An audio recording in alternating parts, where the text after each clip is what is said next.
Zona Médica, te invitamos a conocer todo lo que sucede en el fascinante universo del cuerpo humano a través de especialistas que tienen la solución para ti.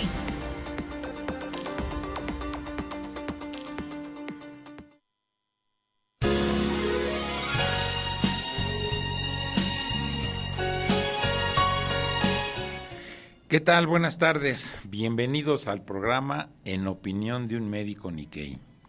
Yo soy el doctor José Luis Akaki, soy médico internista y me encuentran en el Hospital Ángeles Metropolitano. Siguiendo nuestra tónica de abordar temas médicos de interés, y cuando decimos médicos me refiero no nada más a padecimientos médicos en sí, sino también padecimientos relacionados con la salud, que es la odontología, pues hemos ido alternando y invitando a verdaderos expertos en el tema.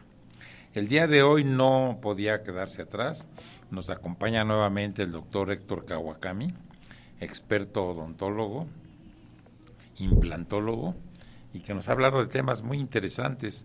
Nos ha tratado temas relacionados con todo problemas dentales, y también hoy nos trae un tema. ¿Se acuerdan que en una ocasión nos habló de las amalgamas y de los riesgos que tenían las amalgamas, el material que se usaba en la antigüedad y que realmente venía siendo muy tóxico? Pues han salido nuevos sustancias, pero que también han dado algún tipo de reacciones alérgicas. Una de ellas es el titanio. Y entonces, siguiendo la temática de esto, él nos hablará de un tema muy frecuente en nuestros tiempos, que son las alergias a algunos materiales que se utilizan en la implantología. Bienvenido, doctor Kawakami. Hola, José Luis, qué gusto volvernos a ver. Y pues creo que hemos tocado en algunas anteriores que yo creo que no hay nada como lo que nos dio la naturaleza, y tratar de sustituirlo con materiales que no son diente, pues lógicamente siempre hay repercusiones en el organismo, y cada día los investigadores, los fabricantes, buscan materiales más inocuos. Indudablemente que cuando nosotros hablamos de alergia, como que siempre nos preocupa mucho, porque son de esas entidades que siempre conllevan una especie de alarma del organismo. Es decir, durante años hemos visto cómo unas personas todo el tiempo tienen reacciones alérgicas en la piel, en la cara, en la boca, y muchos llegan hasta tener problemas muy graves que van a dar al hospital. Y la sesión anterior que nos vimos hace unos meses, precisamente hablamos de alergia a muchos materiales. Pero yo quería tocar este tema porque precisamente cuando nosotros hablamos de alergia, pensando en los implantes, entonces existe una creencia popular que dice que la gente dice, es que el organismo rechazó mi implante. Es un estatus de palabras que a nosotros que nos dedicamos a esto, sabemos que no es que haya un rechazo, o sea, el implante no es un ser vivo dentro de otro ser vivo, no es que me caiga mal porque es de otro partido político, no lo sé, sino que existe una como idealización de que el organismo sabe cuándo sí y cuándo no, y no es así. Realmente, antes de comenzar a tocar este tema, quiero expresarles que la alergia al titanio es muy baja, es casi inexistente. Pero yo no niego dos cosas. Uno, que cada día esto puede ir aumentando conforme también la cantidad de implantes que se van poniendo en el mundo vaya aumentando. Y segundo, porque no todas las formulaciones a base o aleaciones a base de titanio están hechas con las mismas ideas de aleación, y que algunos de estos elementos que vienen implícitas en las aleaciones probablemente sí sean causantes de la alergia, no tanto el titanio, sino otros materiales que se meten para crear mejores características, digamos, mecánicas y funcionales y de aceptación por el organismo. Pero creo que tenemos que recapitular un poquitito con respecto a lo que es una alergia, y es una respuesta exagerada, así yo lo siento así, en la cual intervienen factores desencadenantes, y básicamente puedo decir que son de tres fuentes: los que son los anticuerpos propiamente, los linfocitos T, que son las que se encargan de mandar la respuesta, y también factores inflamatorios, y luego hasta se juntan estos 2 o 3 y entonces se vuelve muy complicado.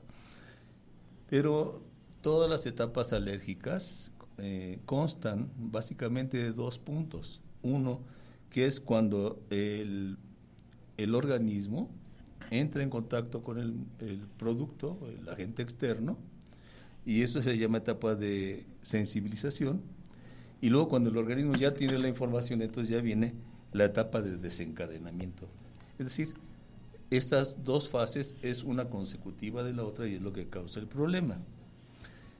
Y yo creo que es muy importante que hagamos una división entre lo que fue el aspecto histórico, anecdótico de que iban a la guerra los griegos o los romanos y le sacaban un diente a otro y él mismo agarraba y se lo sacaba al muertito y se los encajaban porque ellos andaban chimuelos porque también andaban en la guerra, o algún hombre prehistórico que agarró y cortó un pedazo de madera y se lo encajó para poder comer y se hacía sus propios implantes.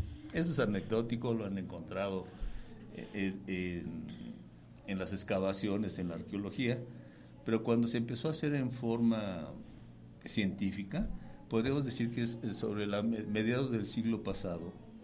Un doctor europeo, Brannemar, fue el que empezó a hacerlo ya de manera científica, ordenada, conceptualmente correcta. Y en esta forma nosotros encontramos que esta persona empezó a desarrollar investigación utilizando diversos materiales que se consideraban nobles o inocuos al organismo. Y entre ellos, por ejemplo, recordemos que una gran parte del sentimiento de las personas es que los metales nobles eran principalmente el oro, el platino, ¿no? Porque decían que eran los que tenían menos corrosión, y lo mismo podemos decir de otros materiales. Y sufren corrosión, tan es así que hasta hay una palabra que se llama oro viejo, ¿no? ¿Por qué? Porque el oro se oxida también.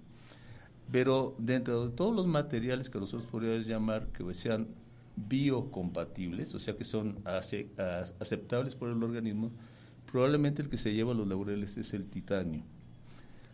Desgraciadamente, el titanio puro, tiene dificultades mecánicas para fundirse, para poderse trabajar. Recuerdo alguna vez que un investigador que platicaba para una empresa que es muy famosa en la radio de la medicina, que se llama Stryker, tú lo conoces, equipos de hospital súper. Bueno, en una época tuvieron una fabricación de implantes y él nos decía que de una varilla de 1 metro de titanio solo podía utilizar el 60%, porque todo lo demás tenía burbujas, tenía defectos, tenía cuarteados. O sea, técnicamente, aunque es muy abundante en la naturaleza, probablemente es el 5º elemento más abundante en la naturaleza, no es tan fácil obtener pureza, primer aspecto. Y segundo, aparte de la pureza, que no se contamine tan fácilmente. Y ya en tercero, es que es un material muy ligero, muy resistente, pero que no tiene ciertas características de elasticidad, de resiliencia, de que sean mecanizables para poderlos trabajar mecánicamente y obtener productos de precisión. Entonces, estamos hablando desde la época de los 50 para acá, cuando llega el hombre al espacio y todo eso, y empiezan a ver ya microempresas que fabrican bajo microscopio productos y hacen microfresados y cosas así, es cuando se empieza a obtener alta tecnología de exactitud, mucha tecnología de repetición de un producto y que quede exactamente igual. Y la segunda etapa fue cuando estos productos empezaron a desarrollarse y se empezaron a estudiar con el microscopio electrónico de barrido, con lo que ustedes quieran, y se empezaron a hacer muchos estudios en la época de los 70, de los 80 para poder tener una capacidad de absorción por el individuo. Y ahí es donde básicamente llegamos a la conclusión de que los materiales que se utilizan deben ser biocompatibles, que no sean alergénicos, que su dureza en una forma de medir que se llama megapascales sean similares a la hidroxiapatita, que es un componente del hueso, un componente de los dientes. Y eso, para los fines protésicos, andará aproximadamente sobre los 550 megapascales. Esto significa que si el titanio es muchísimo más elevado en dureza, digamos de 1100 o 1500 o 1800 según la aleación que se tenga, no nos es tan útil para poderlo hacer biocompatible. Y eso va implícito que cuando se hacen aleaciones tenga cierta capacidad de absorción, de resiliencia, para poder ser manejado por humanos para humanos. O sea, las restauraciones tienen que ser asequibles al funcionamiento de lo que existe para poderlo restaurar. Y aquí quiero hacer una explicación. El cuerpo humano, así si yo me encuentro en la calle y le analizo una persona, tiene por lo menos en su organismo una concentración de 50 partes por millón de titanio. O sea, todos estamos tocados o contaminados por el titanio. ¿Pero por qué es esto? Porque se ha encontrado que muchas personas pues traen amalgamas, y el hecho de traer amalgamas tiene la posibilidad de hacerlo sensible al titanio entre 0.3 y 0.5% de probabilidades. ¿Por qué? Porque muchos de los componentes de las amalgamas, que se llaman amalgamas cuaternarias o quinarias, entre sus componentes están el níquel, el estaño, el cobre, el mercurio, etcétera. Y estos, por similitud de materiales, porque son metales, pueden causar reacciones similares por sensibilización.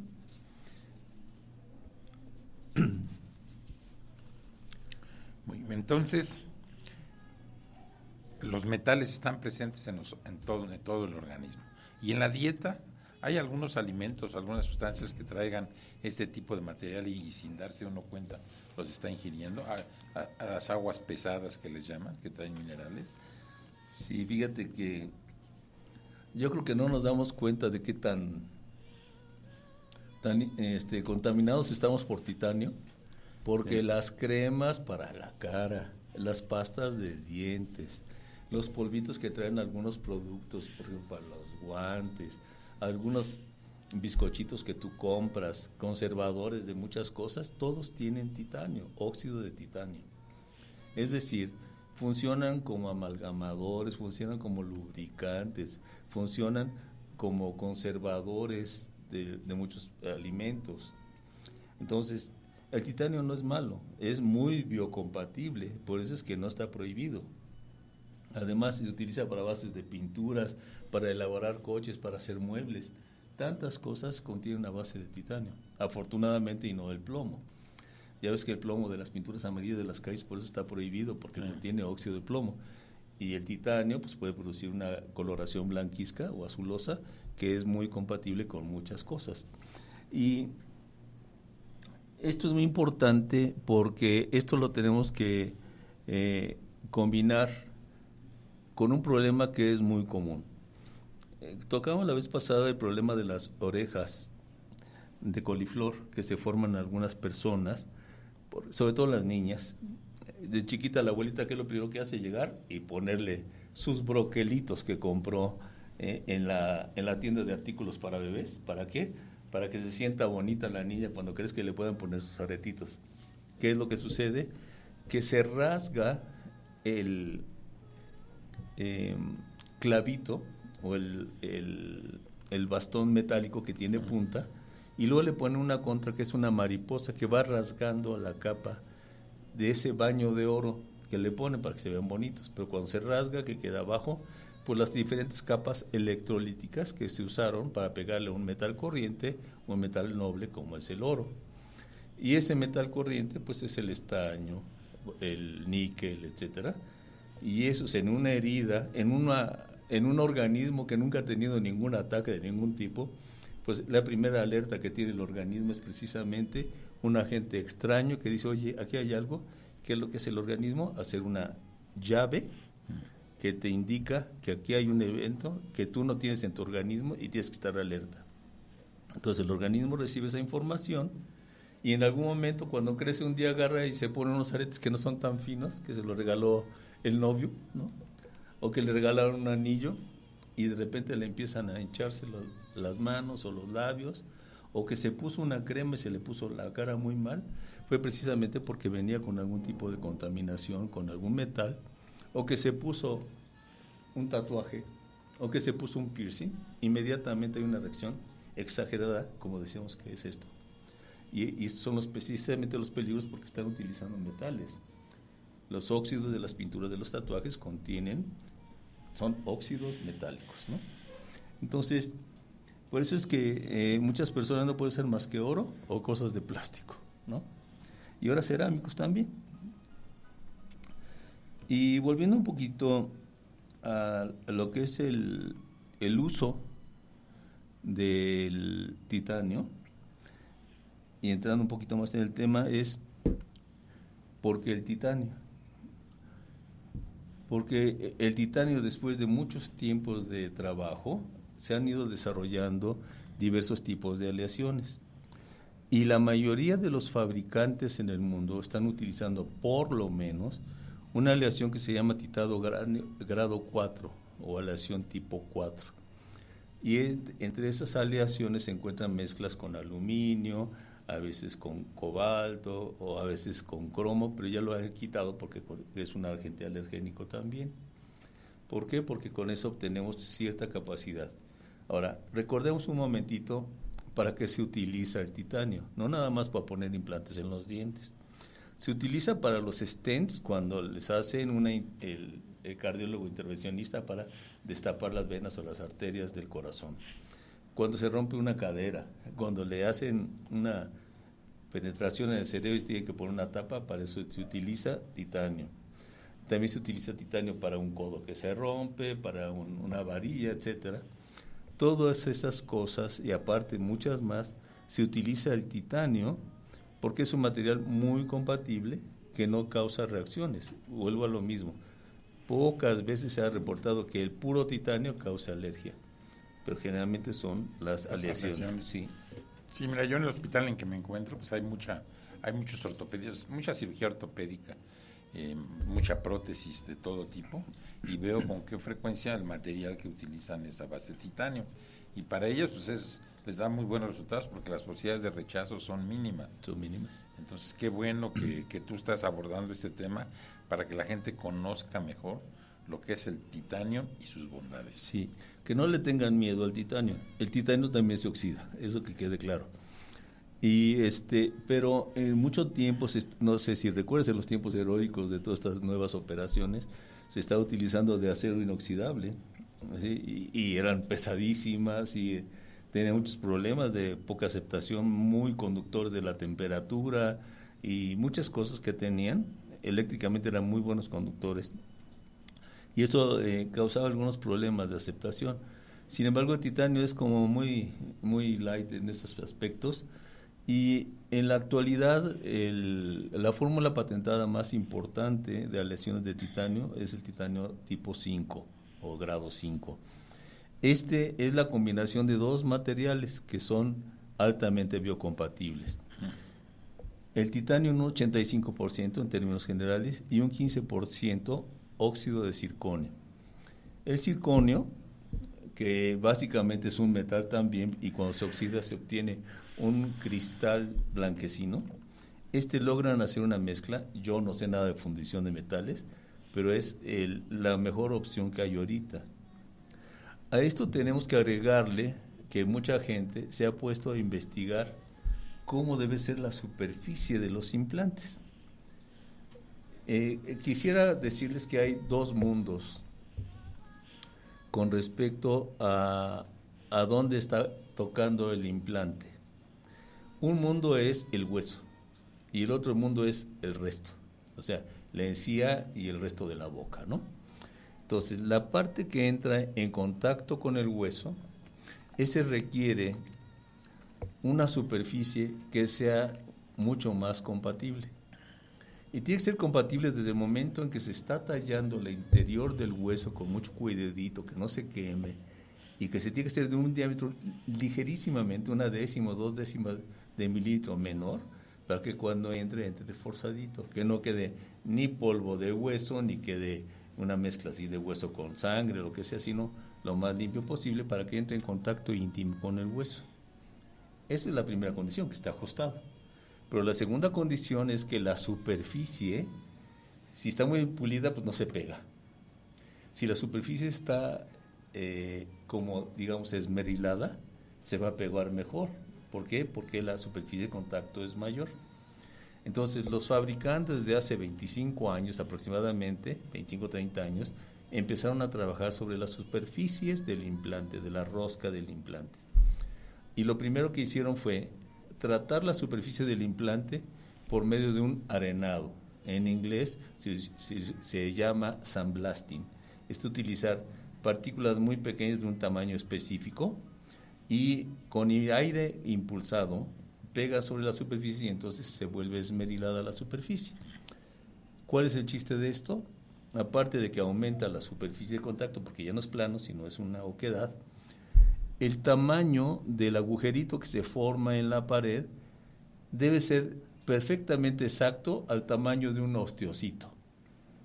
Entonces, cuando se empieza a formar el hueso nuevo, pues se va a meter y se va a meter ahí adentro y va a ser más difícil que se desplace, porque ahí adentro se va a enganchar el hueso nuevo que se está formando. Cuando se empezó a hablar un poquitito de lo que es la pseudoalergia que se suponía que había, empezaron a tratar otros conceptos. Entre ellos, aparte del arenado, el utilizar algunos tipos de ácido para que la superficie todavía quedara más porosa y más limpia. Y después empezaron a aplicarle capas de materiales mucho más compatibles, y entre ellos es capas de hidroxiapatita sobre la superficie del implante de aleación de titanio. Entonces, ¿qué es lo que sucede? Tienes una capa de hidroxiapatita y se va a formar mucho más fácil la unión con la hidroxiapatita del hueso, y es muy compatible, aunque esta hidroxiapatita pues es química, ¿no? O sea, es industrial, pero tiene los mismos elementos para hacer clic iónico. Y en la actualidad, hace unos 15, 17 años, empezaron a trabajar con otra cosa muy interesante, que es el de utilizar, vamos a decir, un extracto de células madre que se obtienen de las células embrionarias del esmalte del diente, que se cultiva, y de eso obtiene ahí un agente de enlace, digamos, y entonces en el agujero que se acaba de tallar en el hueso se aplica este producto y va a funcionar como un acelerador del mecanismo de unión con la superficie del implante. Entonces, todos estos cambios fueron relacionados precisamente por su interacción con la pared del implante, que es de titanio. Ok, ahora, la segunda parte es lo que no está en contacto con el hueso. Y dijeras, ahí puede estar el problema de la reacción alérgica, ¿no? Primera condición. El tejido gingival, se llama tejido gingival a la mucosa de la boca, es 8 a 10 veces menos reactiva a la alergia que otras partes del piel, como la piel, digamos, que es más reactiva. Eso nos da una ventaja. Entonces, cuando se coloca el implante y queda una parte del implante, por ejemplo, lo que nosotros llamamos la base del implante, que va a estar en contacto para recibir la prótesis, ese anillo que está alrededor, ese anillo va a estar expuesto inmediatamente a los fluidos bucales, o sea, a la saliva, a la humedad propia y también a las bacterias de sus productos. Y dentro de la saliva empieza a salir una especie de primer, que es una glicoproteína, que se va a pegar, pero así rapidísimo, como mosca, se va a pegar sobre la superficie del titanio y va a formar una especie como de capa, curiosamente biológica, sobre el titanio. Entonces, la parte que sale de la encía hacia arriba del titanio, técnicamente es menos alergénica que la que pudiera estar abajo. Ok. En los años 90 y tantos, bueno, 80 y tantos, y en el año 1999, hubo una publicación en Japón donde precisamente se estudiaba cuando por alguna razón se extraía un implante. vamos a decir, por ejemplo, en un accidente o por infección del diente de al lado y había complicado el hueso, esa zona se extraía, pero pues, al mismo tiempo se tiene que hacer el recorte del tejido dañado por esa infección y se estudiaba la concentración del titanio en los tejidos circundantes y la presencia de titanio estaba ya no a 50 partes por millón, sino entre 300 y 1000 partes por millón. Quiere decir que parte de los iones del titanio empezaban a transminar de la zona de unión hacia los tejidos circundantes y no había reacción alérgica en la zona. Esto es del año de 1999. Bien, entonces, ¿cómo podemos concluir que el implante sea un material seguro? Cuando empezamos a leer la bibliografía de este tipo, entendemos que lo más importante es la pureza del material y un estudio previo del paciente. Cuando hablamos de un estudio previo del paciente, en la historia clínica nosotros tenemos que hacer una revisión concienzuda de si es candidato o no para utilizar un implante. Todos sabemos, José Luis, y a ti te habrá pasado que una persona que es alérgica a una cosa es alérgica a varios. Claro. Y a un antibiótico y como toda la cadena, hasta que no sean de la misma familia, los implantes son igual. Si tú eres alérgico a un metal, lo puedes ser a muchos metales. ¿Por qué? Porque el organismo dice, bueno, pues este se parece a esto, yo de todos modos me pongo en calidad de defensiva, ¿no? Porque recuerden que es una actitud defensiva del organismo. Pero antes de pensar en colocar un implante, cuando el paciente ha tenido reacciones alérgicas, indudablemente que primero tenemos que hacer la historia clínica lo más completa posible, y hay historias clínicas directamente dirigidas a la implantología y con sus highlights, o sea, específicos para problemas alérgicos. Y encontramos una serie de características que tenemos que cuidar.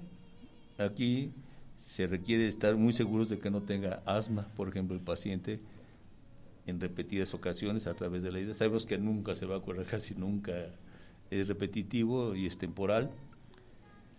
Las enfermedades de muchos tipos de carácter general, ¿no? Estamos hablando desde la enfermedad de Graves o la trombocitopenia, por ejemplo, esos no tiene que decir el paciente, tengo problemas en las venas, en la circulación, etcétera. O la astenia gravis, por ejemplo, el lupus eritematoso, o sea, no es candidato a ningún paciente de esto. Las pruebas que se hacen subdérmicamente, como la prueba de Mantoux, ¿verdad?, por ejemplo, y los pacientes que nos reportan dermatitis de contacto o hiperreactividad, algunas sí son definitivas y otras son temporales, y sobre todo si el paciente ha tenido intervenciones en las cuales les hayan puesto, por ejemplo, prótesis de cadera y se la tuvieron que quitar, o de rodilla y otra vez y fallaban. A veces le echaban la culpa al implante y le ponían de otra marca y seguía habiendo el problema. A pesar de que por ejemplo, en las rodillas se utilizan resinas para cementar los implantes, de todos una parte sí va a estar en contacto con el titanio. Y en el aspecto de una persona que ha fracasado con un implante por reacciones alérgicas que son muy notorias, no es candidato para volver a utilizar un implante, ¿sí? Ahora, ¿qué alternativas tenemos en caso de que se presente esto? Bueno, pues yo diría que confirmar la presencia de una reacción alérgica. ¿Y esto cómo lo hace? El alergólogo. Utilizan actualmente unas como planchas, como cuadritos con rueditas, se los pegan en la espalda y cada uno de estos, cada almohadita tiene algún alergeno metálico, que es lo que estamos buscando, y se lo pegan en la espalda y luego se empieza a ver 1, 2, 3 o 4 a nivel reactividad. También está un test que se hace que se llama MELISA, que es probablemente la prueba reina para poder estudiar este tipo de problemas. Y la clásica, ¿verdad?, que es poner una gotita de algunos y con una navajita le van cortando o picando, se llama el test de Prick, y cualquiera de estos puede complementar el aspecto de investigar si es el paciente candidato o no, ¿verdad? Y eso pues con la ayuda de dos tipos de médicos, el internista y el alergólogo, no hay de otra, no podemos trabajar sin eso, ¿no? Y pues no sé si quisieras hacer algún... No, muy interesante. Incluso yo actualmente me encuentro con un tratamiento para implantes y me llama la atención la resistencia del material y el tamaño de las piezas, porque son realmente unos tornillitos y pues tienen una resistencia. Anoche estuve con el odontólogo y uno de los implantes se zafó porque el tornillo se aflojó y veo con qué facilidad lo recolocan. Realmente este tipo de material ha venido a revolucionar pues, muchas grandes cosas de la medicina. Los ortopedistas felices utilizando el titanio en todas sus prótesis, todo su material, por las características de ella. Y eso que traigo un clavo en la médula, pues eso ya no es, uno se imagina un clavo de la tlapalería, ¿no?, de acero y todo, y no, son materiales hechos de esta sustancia, de materiales inertes, que no den reacción y que tengan una resistencia, y como tú dices, que se unan al hueso, que se hagan parte del hueso, porque si no estarían ahí moviéndose para arriba y para abajo, que sean parte del hueso, y luego que ya no sean... Antes tenías una prótesis y cada que ibas al aeropuerto y pasabas por los sensores, pues sonaban, ¿no? Y con este tipo de materiales, pues ya necesitaría ser muy grande la pieza para que sonara. Pero en realidad ha sido parte de la investigación, y no sé si después haya en un futuro algún nuevo metal que venga a suplantar al titanio, pero en la actualidad... bueno, eso es lo que quería tocar de esto, ¿no? A ver. Las personas que son alérgicas al titanio, que ya dijimos que es muy bajo el índice, sí. Es más, se considera todavía muy raro, que quede claro, ¿no? Existen signos, ahora sí que le llaman patognomónicos, está muy elegante la palabra, pero vamos a hacerlo más sencillo. Signos clásicos de que hay un problema es, por ejemplo, un enrojecimiento en la zona exagerado, muy molesto, dolor, anginas como la de Ludwig, se decía aquí abajo.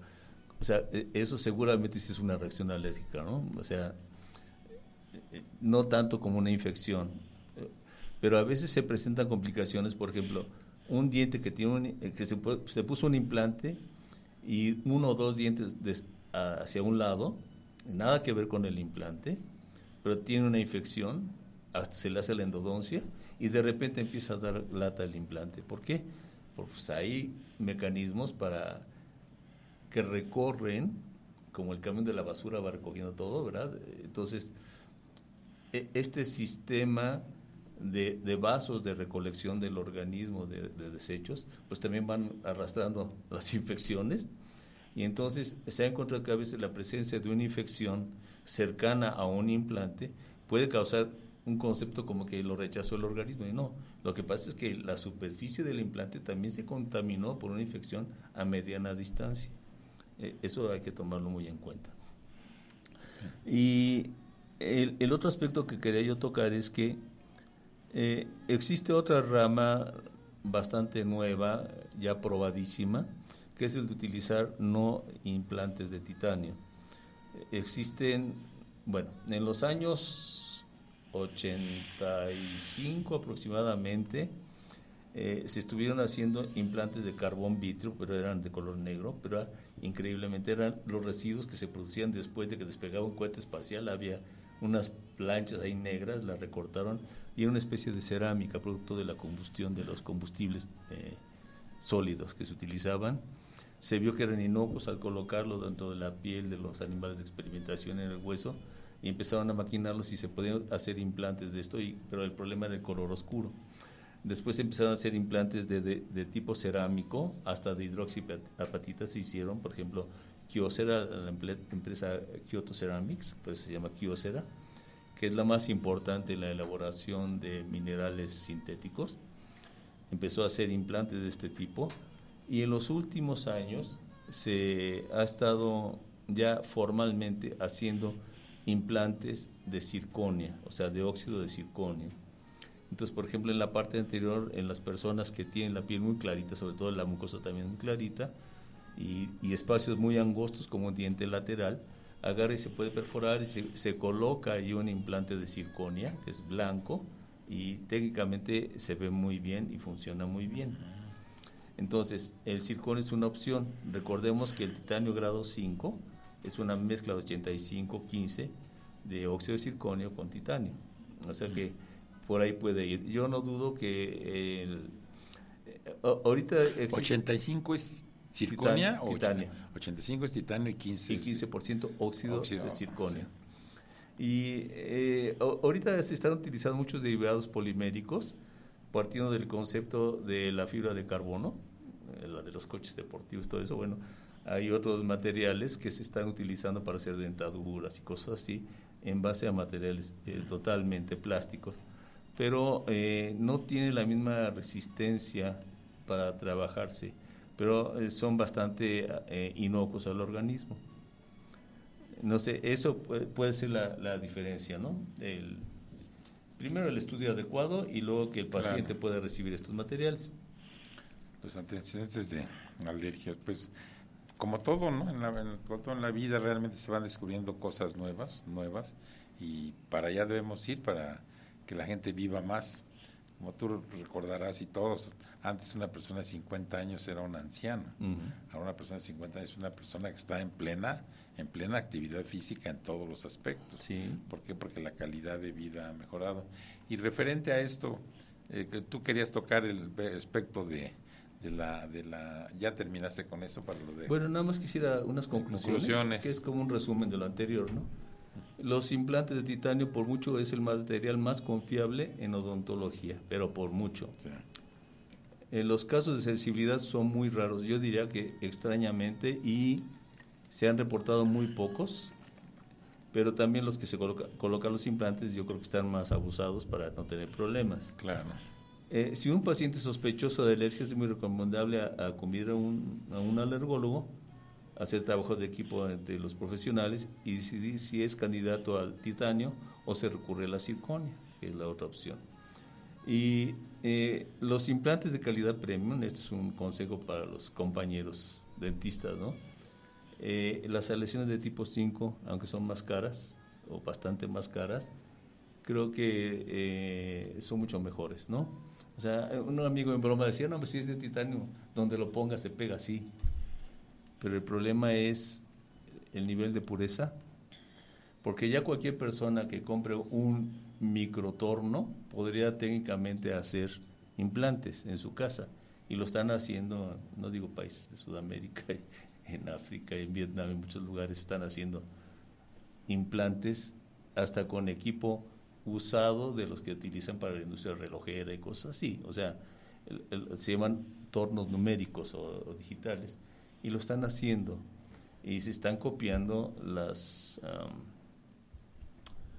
patentes o que ya fenecieron, están copiando productos que están hechos, pero yo creo que siempre hay que comprar algo nuevo y bien hecho. Claro. ¿No? Y lo más importante en esto es que el paciente esté informado. Nosotros en la papelería que se tiene que hacer para atender un paciente normalmente, después de entregársele la información, el paciente debe firmar una cosa que se llama consentimiento informado. ¿Por qué? Porque si no al rato, no, pues me puso esto, me causó casi perdí la pierna, y no es cierto. Entonces, más o menos es el concepto que quisiéramos dejar claro, ¿no? Uno, que no hay alergias como tal tan marcadas, y lo segundo es que escojan un buen procedimiento para aplicar. Claro. Y en los 2-3 minutos que nos quedan, tú querías hablar algo sobre la situación acaban de pasar elecciones aquí y hay muchos malos sabores de boca por lo que se está viviendo. Entonces,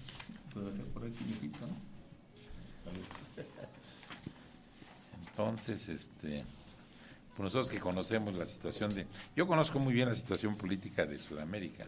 He tenido oportunidad de viajar por varios países y como somos médicos todos, nos hablamos ahí sin pena y sin pero la situación pues no es tan fácil. Ojalá esto se pueda resolver pacíficamente. Bueno, entonces tenemos 3 minutos. Acabamos de pasar por un proceso electoral. Y entonces uno de los pacientes me preguntó, oye, ¿y cómo está la situación en Japón? Le digo, pues es parecida a la de México en muchas cosas. Tiene un gobierno tripartita, digamos, porque es ejecutivo, legislativo y judicial. La diferencia es que en México tenemos 32 estados, en Japón son 47.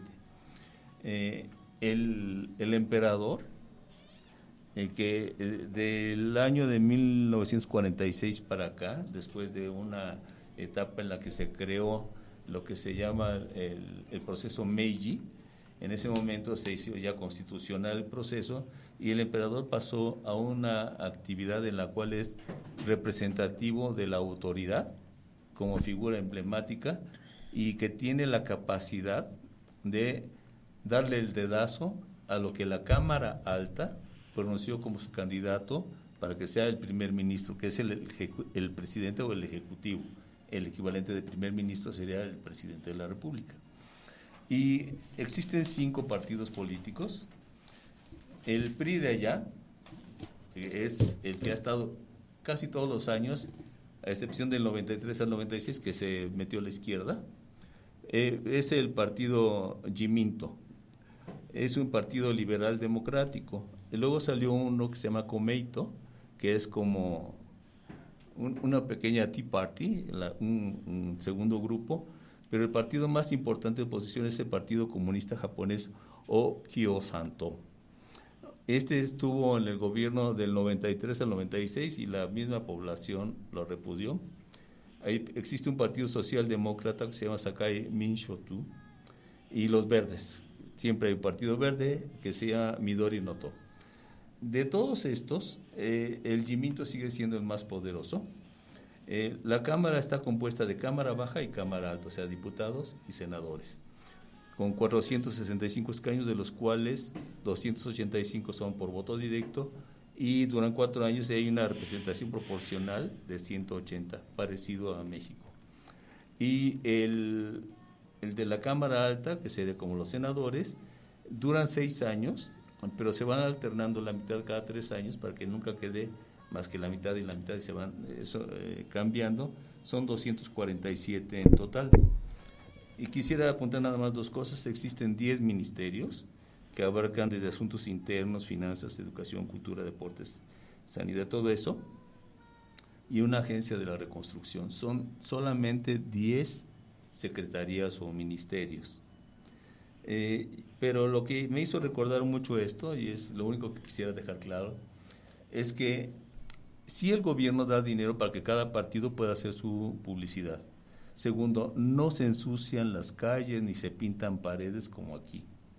Es decir, existen zonas donde pueden poner su publicidad. Existe la posibilidad de transmitir por televisión spots o comerciales, como ustedes quieran. Y en las calles está permitido, el mismo gobierno pone unas mamparas como de unos 10 o 12 metros de largo por 3 de alto, así como billboards le llaman los gringos, y sobre eso está dividido por partes iguales, 6, 8, 10, 12 lugares, y ahí se pone la foto de la persona, casi el trajecito, corbata y todo, y su logo del partido al que pertenecen, y etcétera. Y ese es el único material que estorba realmente a la vista. Sí hay banderolas en las calles, pero se recogen en el momento de las elecciones. Los candidatos pueden hacer publicidad, o sea, lo que se llama el perifoneo. Generalmente utilizan camiones como los del food truckers, que andan repartiendo comida así. Se ponen arriba, tienen un barandalito como el turibús, y ahí se ponen a la salida de los lugares importantes, como el metro o cosas así, y con un micrófono están hable, y abajo los ayudantes repartiendo volantes o libritos y dándoles plumas o lo que tú quieras, ¿no? Y la otra cosa que me parece muy interesante, las votaciones dentro de las cámaras, cada cada votante de los miembros de los senadores o de los diputados agarra y separa y con su tablita, con su nombre, van y lo meten en una caja o en la otra. Entonces, tú ves, mira, te estoy poniendo mi voto y se lo ponen ahí, y al otro que no lo quieren votar, ni lo pelan. Haz de cuenta que no te veo, ¿no? Así como señora enojada, ¿no? Entonces, no te veo y voto aquí, y el otro llega al otro equipo y lo pone acá. Y al final se cuentan las tablitas y sale en la pantalla. No es un voto como electrónico de aquí. Y la votación de la población igual se divide. Actualmente se están utilizando mucho más las urnas electrónicas, pero es un desarrollo que se basa en la confianza. O sea, no tenemos que tener tantas cosas, no hay muertos como han existido aquí, y no hay ese tipo de persecución política, ¿no? O sea, los hechos son el trabajo tuyo. Si tú quieres ser un diputado o un senador, generalmente tú tienes que ir encaminado sobre tus estudios. O sea, si tú te vas a dedicar a comunicaciones, pues tienes que ser ingeniero antes que ser senador. ¿Y dónde te van a ir poniendo? Donde existan comunicaciones, electrónica y todo eso. Aunque existen primeros ministros que han estado en 8 o 10 de los grupos de trabajo y de todos van aprendiendo hasta que sábelo todo, ¿no? Esa es la diferencia. Creo que nunca están brincando de partido a partido. No hay chapulines. No hay chapulines. Pues qué pena que... Bueno, ese es mi concepto de lo que les quería platicar. De acuerdo, pues muchísimas gracias. Es el doctor Héctor Kawakami Shirai, experto odontólogo e implantólogo, quien hoy nos trató un tema muy interesante, la alergia a materiales que se utilizan específicamente al titanio. Ya en otras acciones nos había hablado de amalgamas y de todo. Pues muchísimas gracias, muy interesante todas tus participaciones. Lástima que hoy no hubo música. Tenemos que aprovechar el momento histórico. Pero la pasamos muy a gusto. Muchísimas gracias. Me gustaría que des tus datos de dónde te pueden localizar, por favor. Bueno, estamos en 2 consultorios, pero el teléfono de contacto sería con mi esposa, 55 54 16 92 58. Estamos en la Colonia del Valle y en la Viaducto Piedad. Perfecto, pues ahí los tienen. Expertos odontólogos.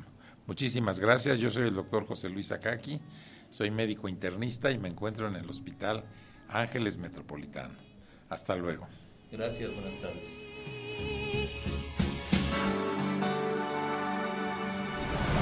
Hasta aquí con la información. Los esperamos la próxima semana en Zona Médica. Zona Médica tiene la solución.